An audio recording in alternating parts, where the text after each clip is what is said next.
Berarti harus disiplin juga ya. Mm. Kan banyak juga fenomena tadinya scalper, tadinya swinger, Jadi tiba-tiba invest. jadi investor. Iya kan? Iya. Karena floating loss-nya Betul. gede gitu. Nah, yang lebih lucu lagi gini, Pak. Iya. Masuknya pakai trading, ya kan, nggak peduli fundamental, nyangkut, jadi belajar fundamental. Ya.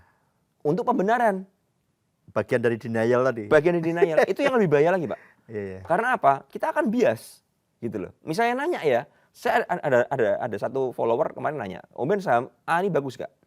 Lah kamu maksudnya gimana? Saya terlanjur all in Om Ben. Nah terus, saya yakin ini bagus. Lah kalau yakin ya hold aja. Kenapa tanya saya? Bener gak sih? Dia baru ngaku. Sebenarnya saya ragu sih Om Ben. Jadi intinya adalah dia mencari pembenaran untuk menguatkan kesalahannya, tesisnya itu Pak. Itu yang bahaya. Karena kalau kamu nanya ke orang yang salah, dan orang itu gak peduli, dia bilang, oh oke, hold. Wah dia, oh, mantap, hold. Ya kan? Iya. Setelah di hold, turun terus, telat kan. Nah, loss kan harus sudah di-cut, dia denial. Nah itu yang bahaya.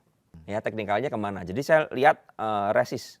Kalau sebuah saham sampai ke resist weekly, biasanya saya harus mulai take profit lumayan banyak. Karena resist weekly itu biasanya strong banget. Dan itu nggak akan langsung sekali jeder langsung naik. Kecuali ada momentum, ya ada berita, ada apa. Kalau nggak ada berita biasanya akan ketahan dan dia turun lagi. Nah, saya akan TP di resist weekly itu, ketika turun, saya cari lagi. Yang udah saya TP ini, saya mau beli di berapa lagi nih. Nah, saya biasanya sebar bid lagi nih di bawah. Cari entry lagi. Kan dapat spread lah Pak kasarannya ya. Misalnya saya udah TP di 3.000, ya kan, 1.000 lot, ya kan. Nah, saya cari ini 2.900, 2.920 atau 2850, 28 ya. Yang 1.000-nya ini saya beliin separuh dulu 500. Average naik nggak ada masalah. Yang penting porto kan gain. Jadi saya itu belajar tidak mempedulikan average Pak. Karena buat saya average itu just psikologi aja. Selama kita udah take profit ya kan, walaupun average naik nggak ada masalah sebenarnya. Karena udah make money. Yeah. Nah kebanyakan teman-teman enggak. Karena apa? Kalau di screenshot nggak keren Pak. Iya kan? Kalau di screenshot nggak keren. Kebanyakan teman-teman takut melakukan averaging up. Karena apa? Nggak keren. Kalau averaging down pede. Karena apa? Semakin rendah average-nya. Padahal averaging up itu diperlukan kalau memang sahamnya lagi uptrend. Ya kan? Ketika dia menguji support-support kuat, nah itu average up di situ. Nah itu strategi saya untuk swing seperti itu. Iya, itu kalau swing. Ya. Kemudian kalau buy and hold berapa lama biasanya? Ya buy and hold yang tadi saya bilang settings juga saya belum jual sebagian. Kemarin saya udah jual di atas 4.000, saya beli lagi di 36. Nah itu indikatornya apa? Apakah potensi cuannya atau jangka waktunya atau story-nya biasanya? Yang pertama kalau TINS ya, ini yang saya ngomong TINS ya. TINS kan komoditas ya, komoditas masih hot seperti ini, chart masih uptrend, dan saya memang patokannya bukan ke fundamental, lebih ke teknikal. Saya lihat teknikalnya udah ketahan. Tetap teknikal ya, meskipun buy and hold ya? Iya, teknikal udah ketahan seperti itu. Tapi kan kalau buy and hold ada landasannya Pak, ada landasan fundamentalnya. Ya salah satunya fundamental dalam tanda kutipnya ya tadi. Oh ini masih dunia masih gonjang-ganjing, ada story, ya ini masih perang dan lain sebagainya, komoditasnya masih naik semuanya. Ya ini ya udah ikutan beli. Indikator valuasi ngelihat nggak? Seumpama PI-nya sekian, PBV-nya sekian. Enggak. Nggak lihat? Saya nggak pernah lihat itu. Sama sekali? Sama sekali nggak pernah lihat. Karena buat saya mahal dan murah itu relatif. Ya kan? Relatifnya karena apa? Tergantung big player, tergantung asing. Nganggap itu murah atau mahal. Ya kan? Contoh kita ngomong banking udah murah nih.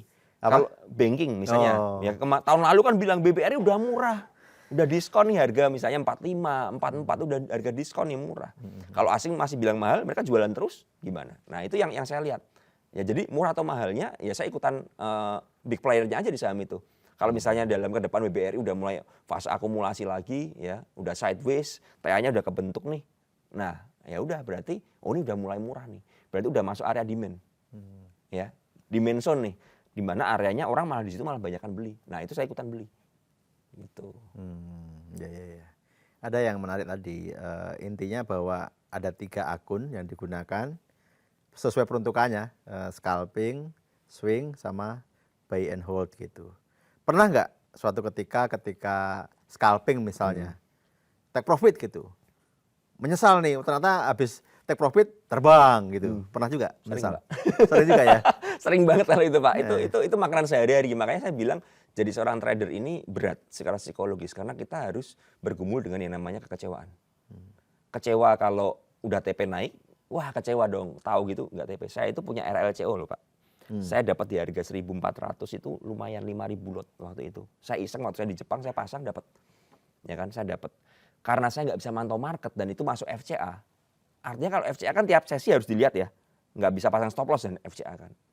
Saya mikir, udah daripada mumet-mumet saya jual lah semua. 5.000 lot Pak. Saya jual cuma 10%. Ya kan, sekarang RLCO 8750. Kalau saya hold 1.400 Pak, 5.000 lot Pak, saya profit 3,7 miliar Pak. Saya cuma bungkus cuma 70 juta waktu itu Pak. Itu salah satu kecewaan yang harus dihadapi oleh seorang yang banyakkan trading. Yang baru-baru ini. Baru-baru ini.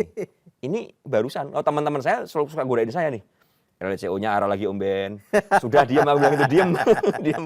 Tahu gitu enggak jual. Iya, kalau tahu gitu siapa yang tahu. Cuman ya itu karena kan saya masih liburan juga Pak waktu itu Pak. Saya di Jepang sinyalnya lagi jelek juga. Desember kemarin ya, akhir Desember ya. Iya, jadi ya sudahlah. Dan di situ ya udah saya selalu menerapkan prinsip ya berarti itu bukan jatah saya. Sudahlah, nanti Tuhan akan gantikan yang lainnya lagi. Dan itu membuat saya lebih aman. Psikologis mentalnya lebih aman. Nyesel take profit kepagian. Pernah juga nyesel karena cut loss? Selain yang tadi ya, selain yang tadi di awal-awal. Maksud saya yang akhir-akhir ini yang sudah banyak belajar gitu. Pernah juga. Jadi ya kan kita nggak pernah ngerti ya. Saya kemarin habis cut loss saya mantul. IMPC, saya cut loss mantul. Saya cut loss di 33, kalau nggak salah 3250 atau 33, bottomnya di 31, closing 35 Pak. Kalau nggak cut loss nggak loss kan, ini ya begitu. Cuman ya sudah, nggak ada yang tahu juga gitu. Karena saya mengukur resiko, wah ini resiko saya nggak bisa ini. Saya harus cut ini, ya kan. Ada juga kecewa karena apa? Telat cut, denial. Siapa tahu pernah mantul, juga ya? Siapa tahu mantul saya cut sebagian deh. Pernah juga? Pernah. Wah tahu gitu cut semua. Ya kan begitu. Cuman kembali lagi ketika saya cut, saya loss seperti itu, saya harus bisa menanggung resikonya. Bahkan saya yang waktu baru-baru ini yang cut loss gede itu di Tins. Di Tins juga Pak itu waktu itu Tins naik kan, saya beli. Saya kejar, close-nya bagus, wah ini flow-nya bagus, bayarnya bagus, saya beli, jebret. Saya beli besoknya suspend Pak. Suspend kedua, masuk FCA, open FCA ARB. Saya masuk 3 miliar waktu itu. Karena mau trading kan, 3 miliar coba lah.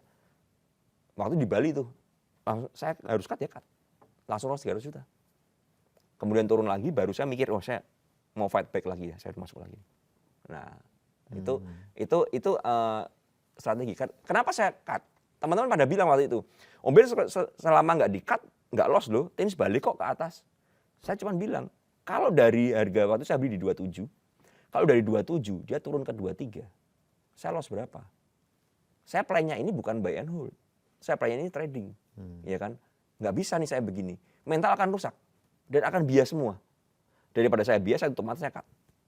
Setelah itu di bawah saya baru, wah ini ketahan nih misalnya di 24, 25, saya baru masuk lagi di situ pelan-pelan. Untuk karena saya lihat udah oke kan untuk swing. Nah, saya di situ beli lagi.